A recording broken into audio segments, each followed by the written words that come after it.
Your approach to language learning is probably quite dumb. But don't worry, because most language learners are, including my own.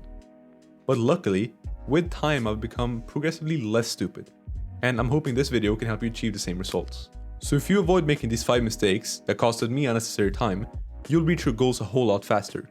And if I hadn't fixed them, I probably would have never reached fluency in any language.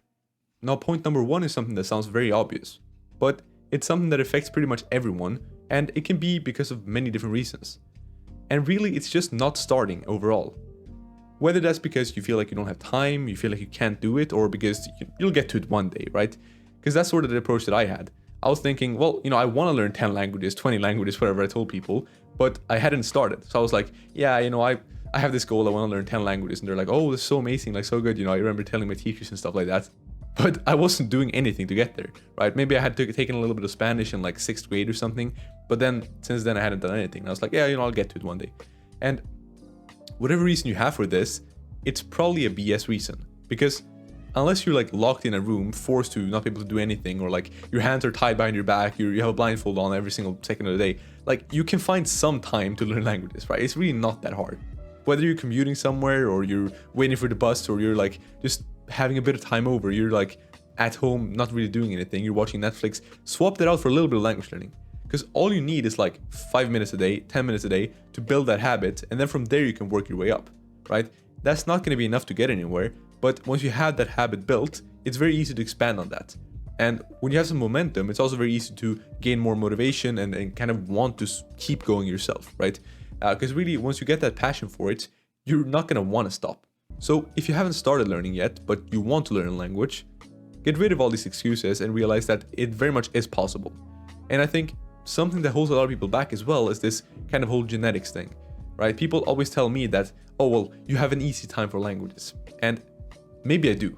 I don't know, maybe I do. Maybe I learn 20% faster than someone else, 50% faster, 500% faster. I'm not sure. But I don't think that that's the biggest reason why I've been able to learn languages. Because the reason I've learned languages is because I've spent thousands of hours, really tens of thousands of hours on them. And that brings us to point number 2. And it's that learning languages takes time, all right? It takes a lot of time. In the case of my English, the only reason I've achieved pretty much like a native level of English is because I've spent probably around 30,000 hours consuming English. And that sounds quite ridiculous, but I've essentially switched my whole life for the past 5 to 10 years from doing stuff in Swedish, my native language, to English. And of course, you don't have to get that extreme, but you should be honest with yourself and say, what are my goals? Because if your goals are to achieve complete fluency, then you can't expect to get that from using an app for 15 minutes a day. Meanwhile, if you want to be able to introduce yourself in the language and have like a short conversation, that is more reasonable to do in a shorter time span. But if you want to get anywhere meaningful, you have to be honest with yourself and say, am I willing to commit hundreds of hours, potentially thousands of hours to this? Because when you accept that fact, at least then you can realize like, okay, this is something that I'm probably going to be doing for the next 5 to 10 to 20 years, like for the rest of my life, maybe, if you want to have like an ongoing project of you learning a certain language that you're interested in. Or you can say, all right, I can start out low, but I need to, with time, progressively overload my language learning, if you will. And so when I started out, I thought just doing a little bit every single day was going to cut it. And it did give me quick results in the beginning, but you have to ramp that up with time. So long as you're aware of that, then you can sort of handle that problem however you want to handle it. Whether that's quitting or lowering your amount of time and kind of settling for a lower goal, or if it's going more hardcore and studying for hours every single day. That's up to you, but just be aware of that. It takes a lot of time, and you can't learn something in just 3 months if you want to get completely fluent. Now, like I discussed in point number 2, it's going to take you probably thousands of hours to learn a new language. But it doesn't mean that if you put in the time, the method doesn't matter, because it does. So my mistake was that I started out using apps and sort of traditional methods, which actually taught me the basics pretty well. I managed to learn vocabulary and grammar through them, but then I never sort of went on to the next step, which in my opinion is consuming native media. So if you're at the point where you've kind of learned the basics of a language, then you shouldn't continue to learn more of the basics. You should rather go on to stuff that kind of makes you a little bit uncomfortable. So this is where many people make the mistake of never getting over that hump of consuming native content and doing stuff that makes them a little bit uncomfortable, like I said. So my piece of advice for you here is to start consuming stuff like YouTube, Netflix, and TV and movie really, and just in general media in the language. because the sooner you can do that, even if you don't understand everything that's being said, the quicker you can get used to how the language actually sounds and how it's spoken in a natural setting. Now, you probably won't understand native media that well in the beginning, which is fine and pretty obvious since you can't speak the language yet. And that is also why you should use stuff like textbooks and apps to get you started. But you also can't neglect this part, because if you only use textbooks and apps, then you're going to get a very unnatural understanding of the language. You're never going to get the full context of how words are used, and you're never going to be able to see these grammar points play out in practice. And that brings us to point number 4. And that mistake is that I sort of forgot how people got fluent and learned how to speak in the first place. And so what I did when I couldn't speak the language was that I tried to learn more. I tried to get better and get a better understanding of the language. And unfortunately, this does not work. Because if you look at the people who can actually speak the language without a problem, they all got there in the exact same way. And that's consuming the language more and more. And so when I couldn't speak the language, what I did was that I thought I had to learn more grammar. I thought I had to relearn the grammar points that I'd already learned through apps and stuff like that, and just get better at them. And if I can remember these things even better, and I can think of them even quicker when I'm in a conversation, then I'll have no problem speaking. But that's totally backwards, because when you're speaking in your native language, or a language that you're fluent in general, you're not really consciously thinking about the grammar points. They're just coming to you, right? And so you gotta try to get to that point in the language you're learning as well. And like I said in the last point, you do that through comprehensible input. So think about it.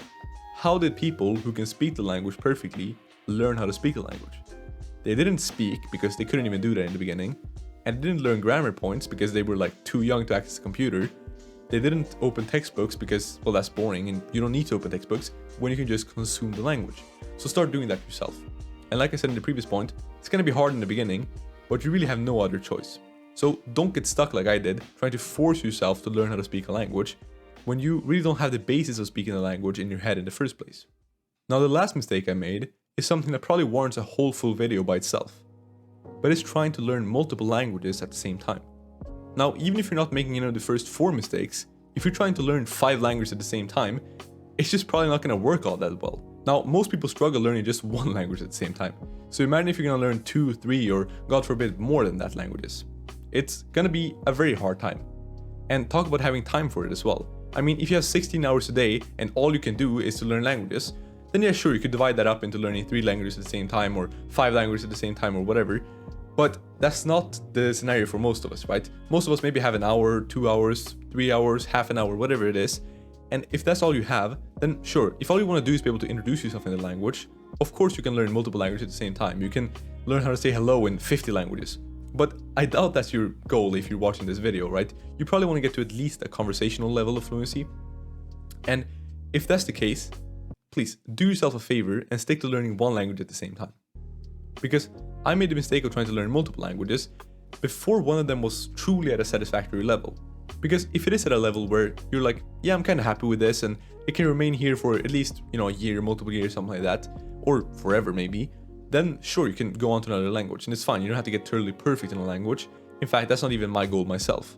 But you have to be honest with what you want as well. And for me, I want to be able to get to conversational fluency level, but I was sort of just kind of craving that dopamine kick of starting a new language. And there's nothing really wrong with that, so long as you're honest about it to yourself. Now, I've seen people talk about how they think it's a good idea to learn 10 languages at the same time or something like that, and I think it can be for certain people. Like I said, if your goals are very, very, low in the language you're learning, I'm not saying it's a bad goal, but if you really only want to be able to get to the point where you can speak a little bit and introduce yourself and have a short conversation, well then fine, you can go and try to learn 5 languages at the same time. There's no problem with that technically. It's just that most people tend to think that they can speak a language way earlier than they actually can, if that makes sense. It's sort of us deluding ourselves into thinking we're way better than we are.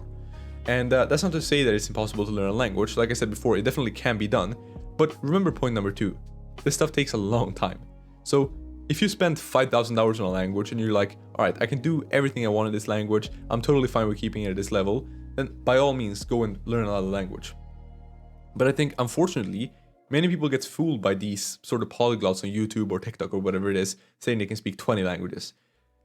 Because they in reality cannot speak 20 languages, all right? Very few people can speak 20 languages. There's maybe some old people who've been learning languages for their entire life who can do that. And in that case, respect to them, right? They've earned it and they can probably speak on the topic with a bit more nuance than these hyper polyglots on TikTok or whatever. But when they say speak, in reality, all they mean is like, hello, can I order some chicken? And you know, that's like the reaction you get is like, oh my god, this guy is fluent in whatever crazy language it is from the mountains of Bhutan or whatever. So just be honest with yourself here. Like, are you happy with the level of your language? Or do you actually want to get further, but you're just kind of quitting early? Because that's one mistake I made. And if I would have kept going instead and just focusing on one language at a time, then it would have gone a lot better for me. And so it's totally cool to be ambitious with your language learning goals, but make sure they're ambitious and realistic at the same time, not just ambitious. And so yeah, with that being said, that's pretty much all I got for this video. I kind of rambled a little bit, but I hope you found some useful information in this video. And if you did, well, please subscribe, like the video, whatever you want to do, really. Leave it without doing anything, that's fine too.